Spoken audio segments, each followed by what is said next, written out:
نحمده ونصلي على رسوله الكريم اما بعد فاعوذ بالله من الشيطان الرجيم بسم الله الرحمن الرحيم قل هل يستوي الذين يعلمون والذين لا يعلمون قال النبي صلى الله عليه وسلم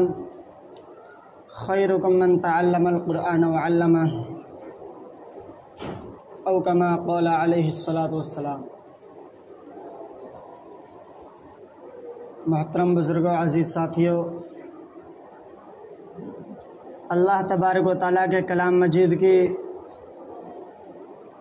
ایک آیت کریمہ کا میں نے تھوڑا سا حصہ ذکر کیا ہے۔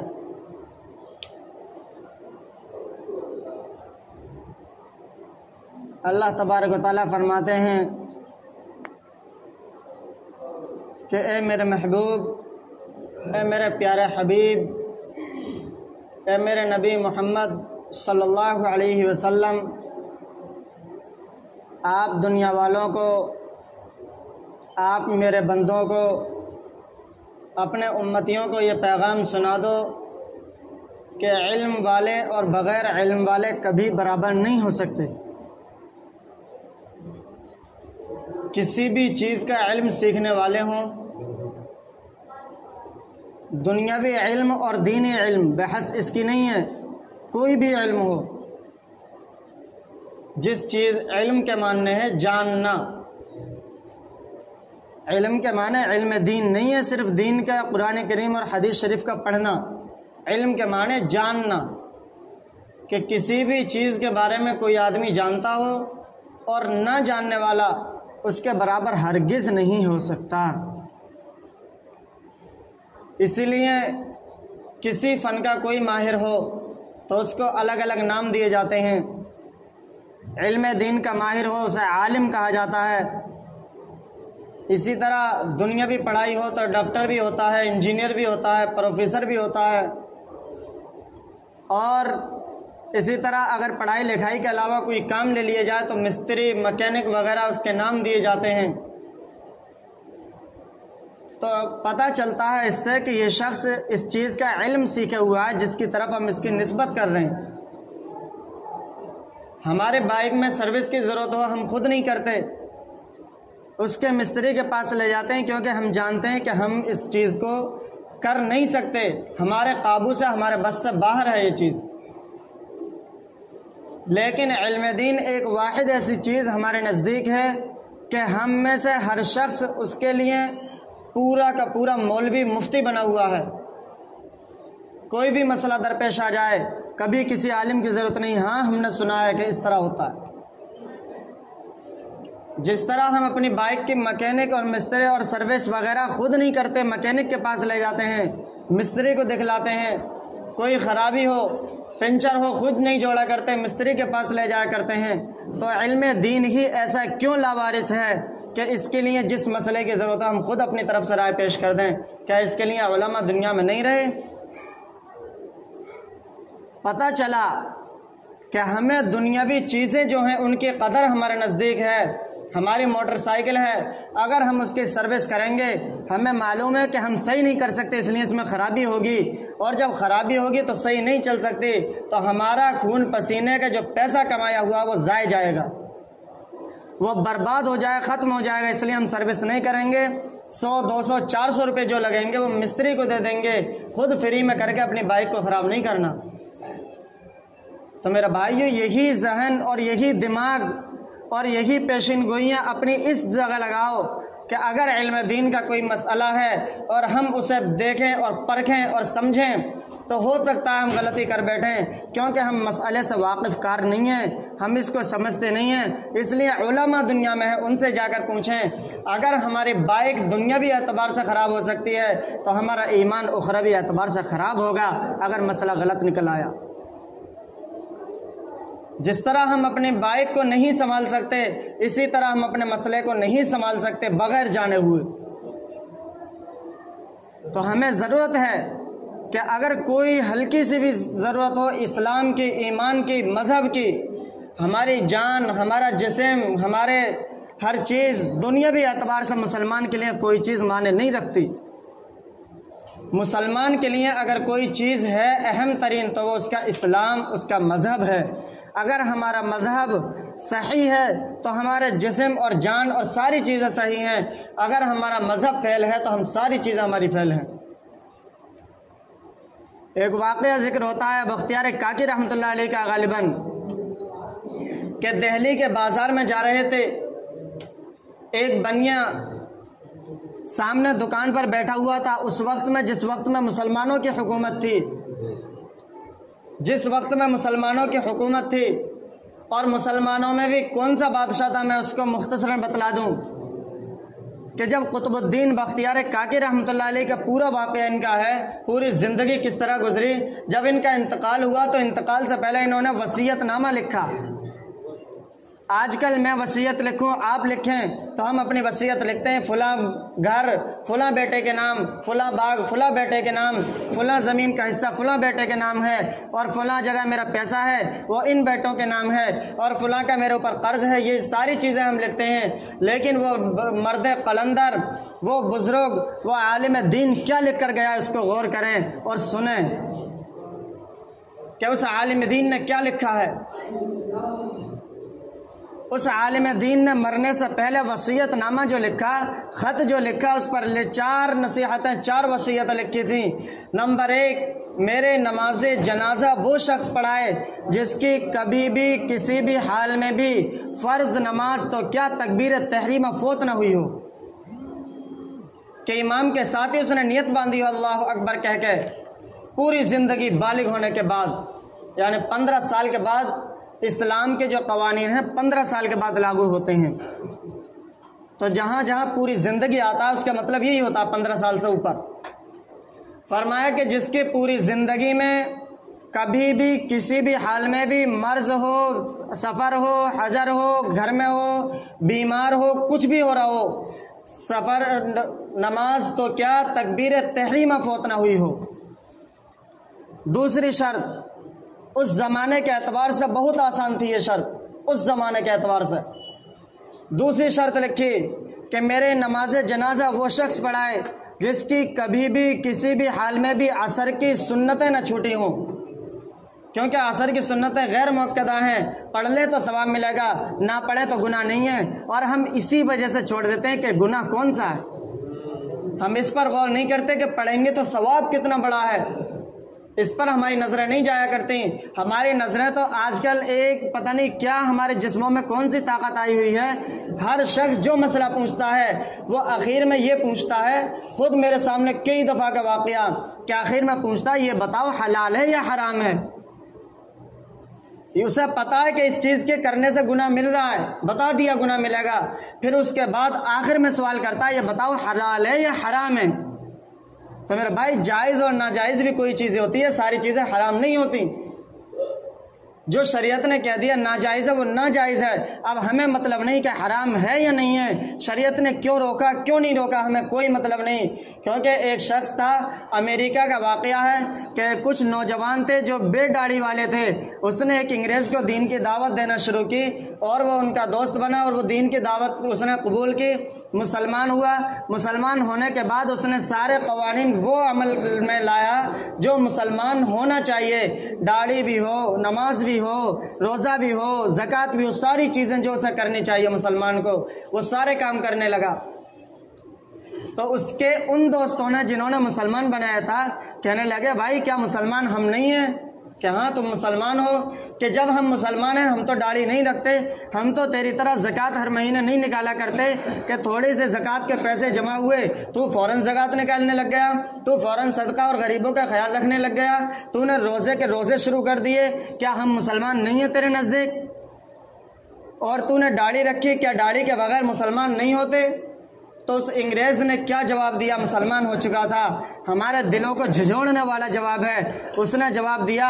کہ آپ نے دیکھا ہو کہ فوجی کمانڈر ہوتے ہیں اور ایک فوجی جرنل ہوتا ہے، جو فوجی جرنل ہوتا ہے وہ اگر حکم دے اپنے فوجی افسروں کو، دوسرے لوگوں کو حکم دے کہ چلو آگے بڑھو، تو جو فوجی اس کے نوکر ہوتے ہیں، اس کے چیلے چپاٹے ہوتے ہیں، ان کو یہ اجازت نہیں ہے کہ پوچھیں سر کیوں آگے بڑھیں ہم،